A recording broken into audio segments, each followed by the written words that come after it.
we're back for the March edition of the Economic Update. I'm John Cleaver. I'm Dennis Bacon, Chief Investment Officer, Beyond Wealth Advisors. And we're back again for another exciting month of economic information and economic update.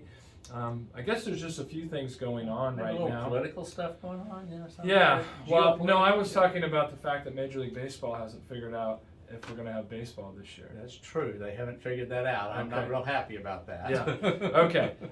No, you're correct. There is a little geopolitical going on. This little thing called Russia. Russia was about 2% of the global economy, or I should say they had 2% of the global Maybe economy. less now. We'll see where that lands. Obviously, our thoughts and prayers go out to all those impacted, and certainly it's not a good situation. But from a financial standpoint, it has an impact, and we need to talk about that. And so, I think it's pretty well known that Russia is a pretty big player when it comes to energy, and certainly we've heard a lot about that from a oil production standpoint. So we're going to talk a little bit about that today as well.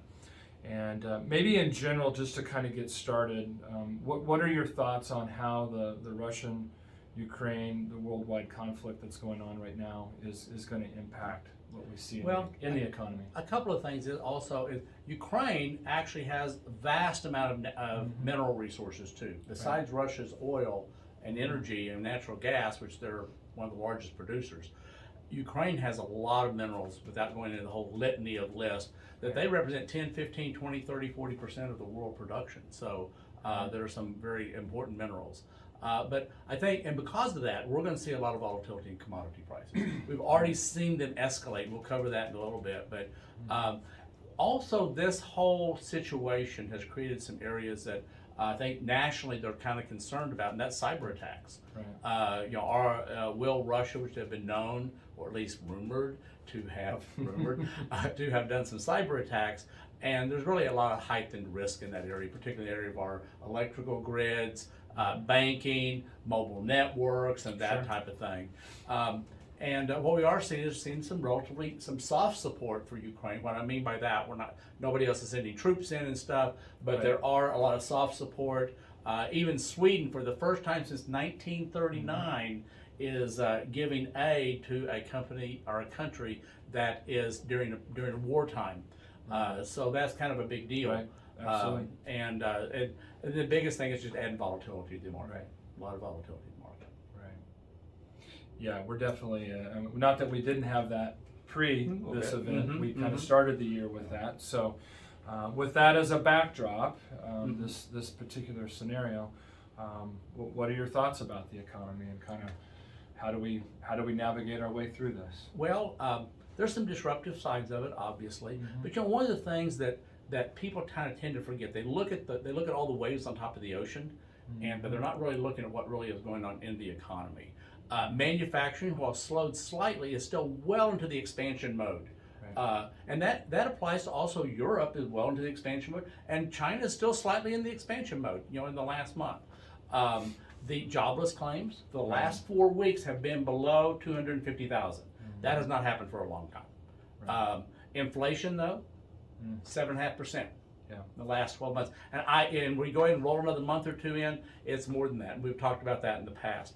Right. But in spite of that, for the second month in a row, consumer confidence is still over 110%, which over 100 means you're positive.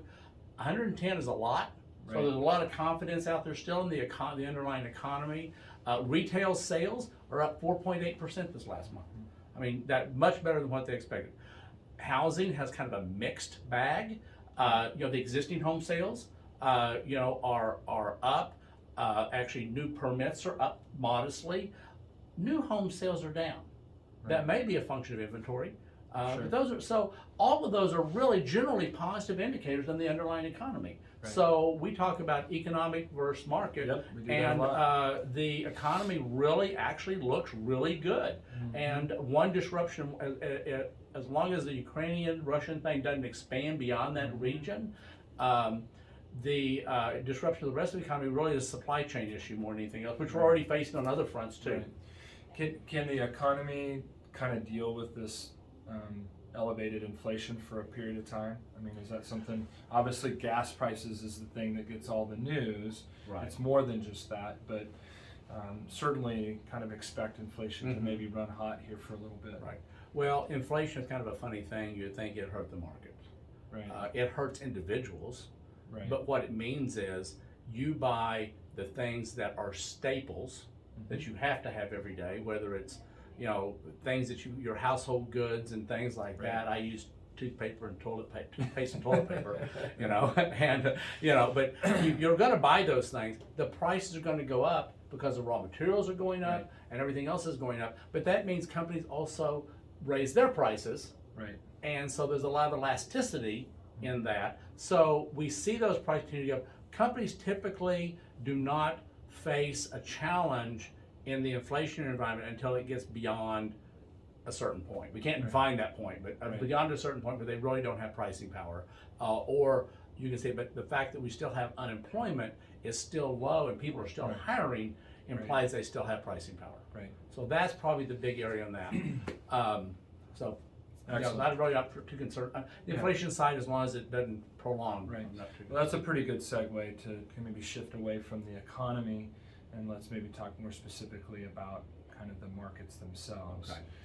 What are we thinking there? Well, in the area of commodities, which we don't always talk about. No, we haven't spent a lot of time on We it. have, but- we have, you know, we have done some things. You know, I think it's been a part of what we have done. You know, in our practice is to incorporate that into what we do. But commodities were up 6.2% in the month of February. Right.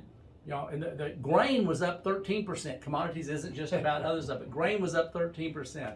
Precious metals up 6.5%. Industrial metals 6.3%. You know, energy was up.